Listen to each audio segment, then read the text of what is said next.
মন দিয়া হারাম চিন্তা করব না, তাহলেই আল্লাহ নেক বান্দা হয়ে যাবে, আল্লাহর ওলি হয়ে যাবে। এইগুলার থেকে আমার অঙ্গ প্রত্যঙ্গকে বাঁচাইতে হবে, তাইলে আল্লাহ নেক বান্দা হওয়া যাবে। একেবারে একটু কষ্ট তো হবেই, কারণ আখেরাত পাইতে হইলে কষ্ট ছাড়া হয় না, দুনিয়া পাইতে হইলে কষ্ট ছাড়া হয় নাকি মেয়েরা? হ্যাঁ, হয় না। এই যে পেঁয়াজ লাগালে কষ্ট আছে, পা ডুনার কাটা নেওয়া নিরেন পেন কষ্ট আছে, দুনিয়ার সব কাজে কষ্ট আছে।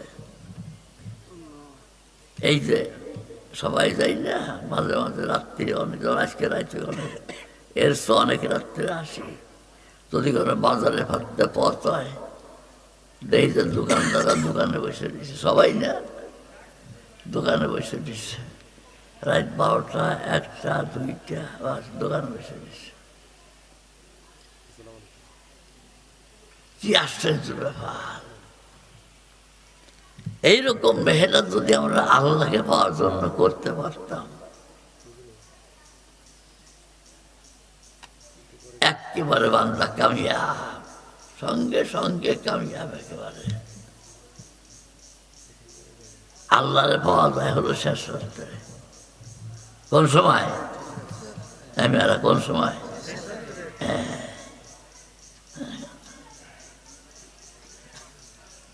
হুজুর আমরা আয়াত শুনেছি শরীয়তপুরে, হুজুর ইয়া আইয়ুহাল মুদ্দাসসির কুম ফাআনজির।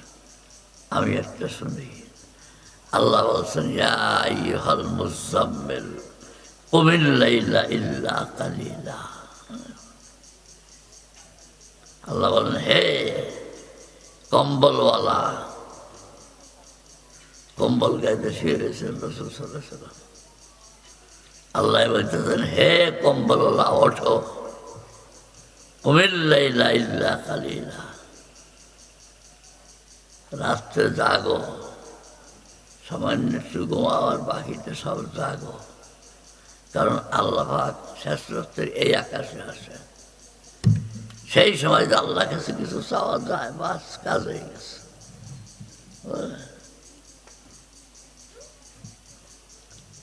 যাক, আমরা হারাম থেকে বাঁচতে পারি, আল্লাহ পাক এই তৌফিক আমাদেরকে দান করেন।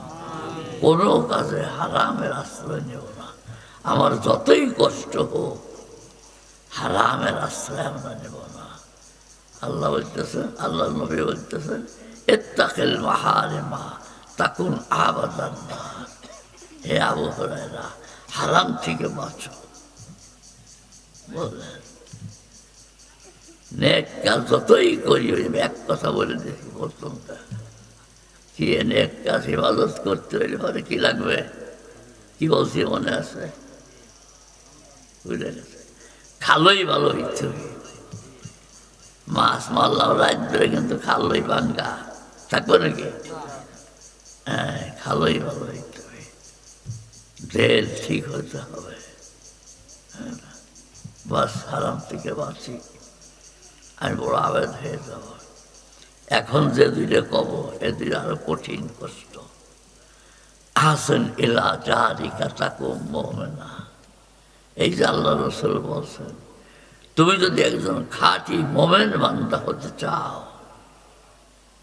মোমেন বান্দার এক নিদর্শন আল্লাহ পাক নিজেই কোরআনে দিয়েছেন। কি মোমেন বান্দা কারা?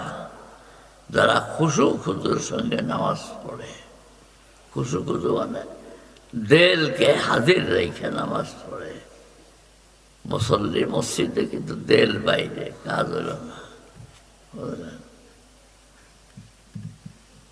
এই জন্য আমাদেরকে একটু কষ্ট করতে হবে, মেহনত করতে হবে। এই যে কথাটা আমি এখন বলবো, আল্লাহ রাসূল বলছেন, এটা খুব মন বিরোধী কথা, মনে মানতে চায় না। কি আহসান ইলা জারিকা তাকুম মুমিনা, তুমি উপকার করো, সদয় হও। কার প্রতি?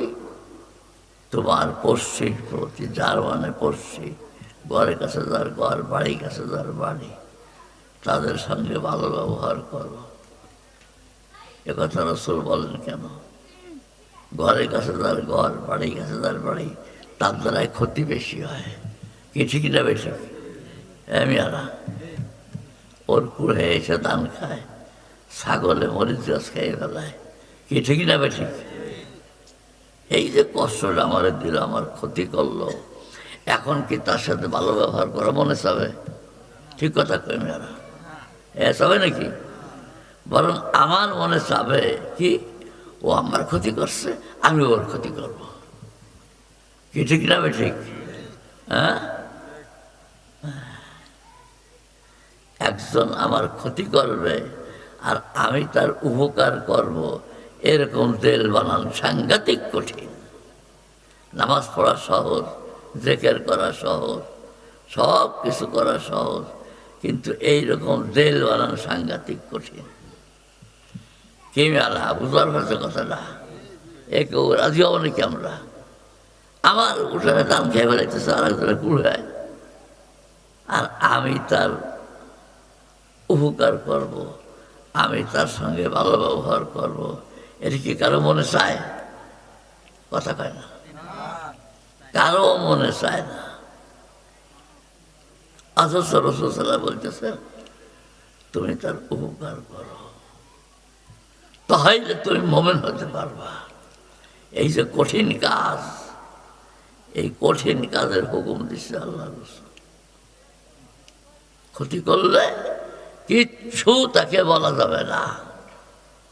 আমি এই ঘটনা প্রায় জায়গায় এবার শুনাইতেছি।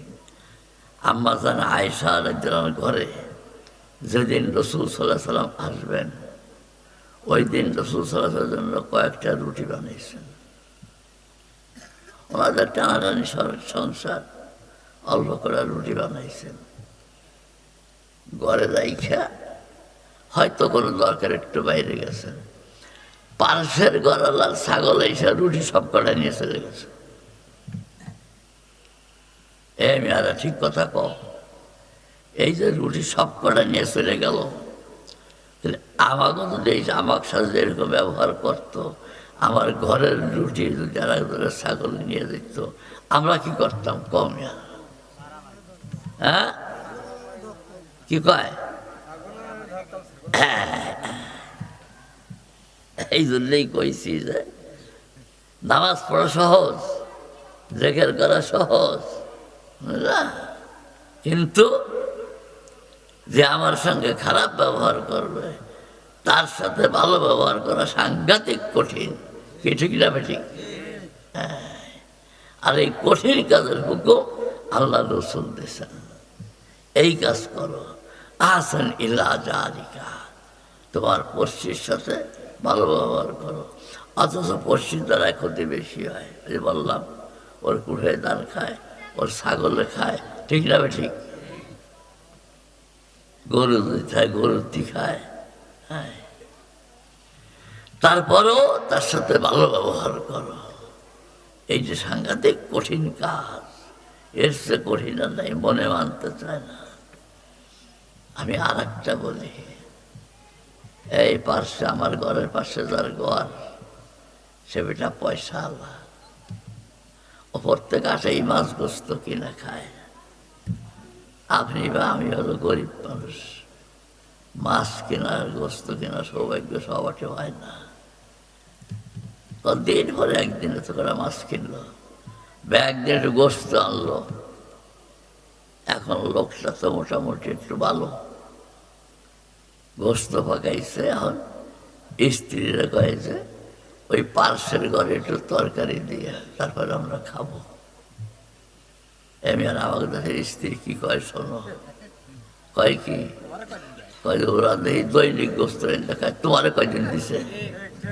কি ঠিক না ভাই? ঠিক না? হ্যাঁ, সে সপ্তাহে সপ্তাহে গোস্ত এনে খাবে, আমাকে একদিনও দিবে না। আমি একদিন জানবো, তারপরও তাকে দিতে হবে। এইটা হলো ঈমান, এইটা হলো ইসলাম, এইটা হলো মুসলমানি। এই কঠিন কাজের হুকুম আল্লাহ রাসূল দিয়েছেন। হ্যাঁ, নারায় তকবীর আর আওয়াজ খুব শোনা যায়, এইরকম কাজ করা বাড়ি কঠিন, সাংঘাতিক কঠিন। কি কঠিন না সহজ? হ্যাঁ, সাংঘাতিক কঠিন। এই কঠিন কাজ করতে হবে, তা কি পারবো নাকি আমরা? হ্যাঁ, এই চেষ্টা করতে হবে। এই বললাম রুটি সব কটা নিয়ে গেছে, আম্মা জান আয়েশা একটা কথাও বলেন নাই, এই মেয়ে তোমার ছাগল নেওয়া রুটি আমরা আর কি খাওয়া নয়, আল্লাহ রসুল্লাহ কি খাইতে দিবা না, কোনো কিচ্ছু বলেন না। একেবারে রাসূলুল্লাহ সাল্লাল্লাহু আলাইহি ওয়াসাল্লাম যখন আসছেন শুধু বলছেন যে ইয়া রাসূলুল্লাহ কয়টা রুটি বানাচ্ছেন আপনার জন্য, পার্শ্বের গলা ছাগল এসে রুটি সব কটা দিয়ে গেছে। রাসূল সাল্লাল্লাহু আলাইহি ওয়াসাল্লাম চাই খবরদার ছাগল আল্লাহরে কিচ্ছু খাওয়া না, গোলমাল শেষ। আর আমার কইলে পারে এই গোলমাল কতদিন থাকতো কমিয়ারা? হ্যাঁ, আমি কই কি কয়ে মনে উঠলি জোগাই জোগাই ঝগড়া হতো, কি ঠিক না বেটি? হ্যাঁ, এই জন্য লাভের কথা শুনে এই হাদিসের মধ্যে যেটা আসে, এই যে রুটি খেয়ে ফেলাইল বা মুরগি এসে 200 গ্রাম 100 গ্রাম ধান খেয়ে ফেলাইল, এখন কয়টা গাইল দিলে ধান পাওয়া যাবে? এরা 10 টাকায় যদি দেয় তো ধান পাবি, 20 টাকায় যদি দেয় পাবি না, ঠিক না? তার মানে গাইল দিয়ে কোনো লাভ নাই, ঠিক না বেশি? হ্যাঁ, গাল দেওয়ার মনে চাবে, গুসা হবে, গাল দেওয়া না, চুপ থাকো। লাভ হবে কি শোনো মিয়ারা, আল্লাহ পাক ওই 100 গ্রাম বা 200 গ্রাম ধানকে পালবে। হাদিস কতদিন পালবে? কিয়ামত পর্যন্ত পালবে। পাললে ছোট হয় না বড় হয়? কিয়ামত পর্যন্ত যদি পালে তাহলে কত বড় হবে? এই 100 গ্রাম বা 200 গ্রাম ধান পালতে পালতে উহুদ পাহাড় সমান হবে। এইটাই ভালো না গাইল দিয়ে সব নষ্ট করে দেওয়া ভালো? কোনটা ভালো রে মিয়া? সবর করা ভালো, ঠিক না বেটি? হ্যাঁ, যে ব্যক্তি গাইল দিবে তার দুনিয়াও গেল আখিরাতও গেল। দুনিয়া মানে দাম চলে গেল 200 গ্রাম, গাইল দেওয়ার কারণে সব পাইতো, ও গাইল দেওয়ার কারণে সব ওখানে আখিরাতও গেল। আর সবর করলে আল্লাহ পাক উহুদ পাহাড় সমান সব তাকে দিবে। চিন্তা করো, এই যে আখলাক, এই যে চরিত্র, এই চরিত্র গঠন করা সাংঘাতিক কঠিন। হাদিসের মধ্যে আসছে যে রাসূল সাল্লাল্লাহু আলাইহি ওয়াসাল্লাম বলেন চরিত্রের নেকির ওজন সব থেকে বেশি হবে। ইন্না আসকালা শাইইন ইউযাউ ফি মিজানিল মুমিনি ইয়াওমাল কিয়ামাতি আল খুলুকুল হাসান। নহল নামাজ, জিকির, আজগার ইত্যাদি যত যা কিছু আছে সব লাভের জিনিস, আল্লাহ খুশি হয়। কিন্তু আল্লাহ রসুল বলেন যে এর থেকেও লাভের জিনিস হলো তোমার চরিত্রকে ভালো করো। ভালো চরিত্রের দ্বারায় এক ব্যক্তি সব নফল নামাজ পড়ে, তাহাজ্জুদ পড়ে, সব কিছু পড়ে, হয়তো তোমার চরিত্র যদি ভালো করতে পারো তাহলে তাহাজ্জুদ আল্লাহ সব তুমি পেয়ে যাবা।